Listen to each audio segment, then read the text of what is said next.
الحمد لله رب العالمين والصلاة والسلام على سيد المرسلين. أما بعد، فأعوذ بالله من الشيطان الرجيم. بسم الله الرحمن الرحيم. السلام علیکم ورحمۃ اللہ وبرکاتہ. وظیفہ عالم کے ناظرین، آج ہم آپ کے لیے افطار کے حوالے سے ایک عمل لے کر حاضر ہوئے ہیں.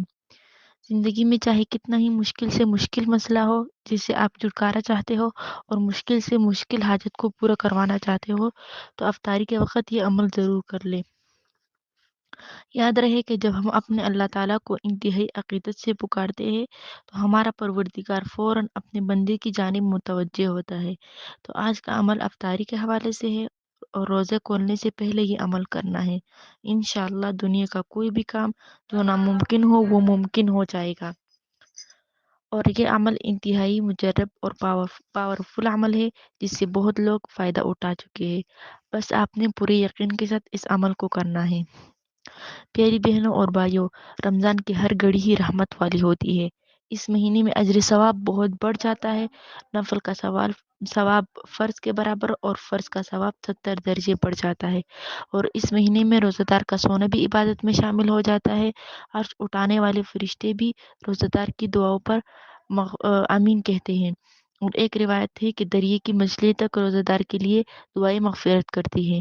نبی کریم صلی اللہ علیہ وسلم کا فرمان ہے جس کا مفہوم ہے کہ جب رمضان المبارک کی پہلی رات ہوتی ہے تو جنت کے دروازے کھول دیے جاتے ہیں اور جنت کو روزہ داروں کے لیے آراستہ کر دیا جاتا ہے، اور جہنم کے دروازے بند کر دیے جاتے ہیں رمضان کی آخری رات تک. اور اس میں نماز پڑھنے والے کو ان کے نماز کے ہر سجدے پر 1500 نیکی دی جاتی ہیں، اور اس کے لیے جنت میں سرخ یاقوت کا گھر بنا دیا جاتا ہے جس میں 7000 دروازے ہوتے ہیں. اور رمضان کا مہینہ مغفرت کا مہینہ ہے. اس میں روزہ داروں کے گناہ دھو دیے جاتے ہیں، روزہ داروں کی دعائیں قبول ہوتی ہیں. اس لیے چاہیے کہ اس مہینے میں زیادہ سے زیادہ دعاؤں کا اہتمام کیا جائے. اور روایت سے ثابت ہوتا ہے کہ افطار کے وقت کی دعائیں قبولیت کی زیادہ قریب ہوتی ہے، اس لیے افطار کے وقت دعاؤں کا زیادہ اہتمام کرنا چاہیے. اور ہمارا آج کا وظیفہ بھی افطار کے وقت کا ہے، اور یہ وظیفہ انتہائی طاقتور وظیفہ ہے اور بہت ہی مجرب اور پر اثر ہے اور آسان بھی ہے، جس سے آپ کی پوری زندگی ایسے بدلے گی کہ کبھی آپ نے سوچا بھی نہیں ہوگا. مثلاً کوئی بیماری ہو یا نظربت، جادو وغیرہ کا، الغرض کوئی بھی مسئلہ ہو تو آپ نے یہ عمل ضرور کرنا ہے. انشاءاللہ ضرور فائدہ ہوگا. اور اس عمل کا طریقہ یہ ہے کہ آپ نے افطاری سے 10 منٹ پہلے یا 5 منٹ پہلے دسترخوان پر بیٹھ جانا ہے تاکہ آپ سکون سے یہ عمل کر کے دعا مانگ سکیں.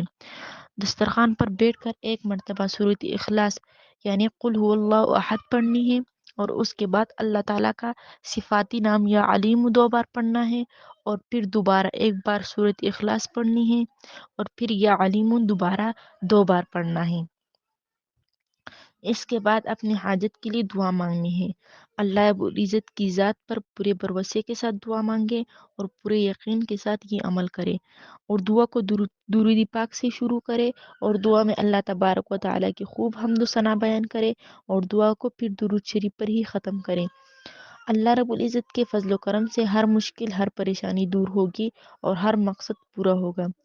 یہ عمل خود بھی کرے اور ویڈیو کو صدقہ جاریہ کی نیت سے زیادہ شیئر کرے تاکہ دوسرے بہن بھائی بھی اس عمل سے فائدہ اٹھا سکیں. اور ہم امید کرتے ہیں کہ آپ کو ہماری آج کی ویڈیو پسند آئی ہوگی.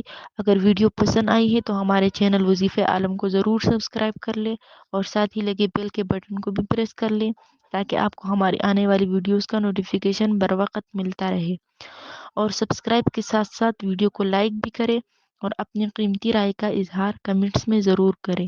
جزاک اللہ خیر. اللہ حافظ.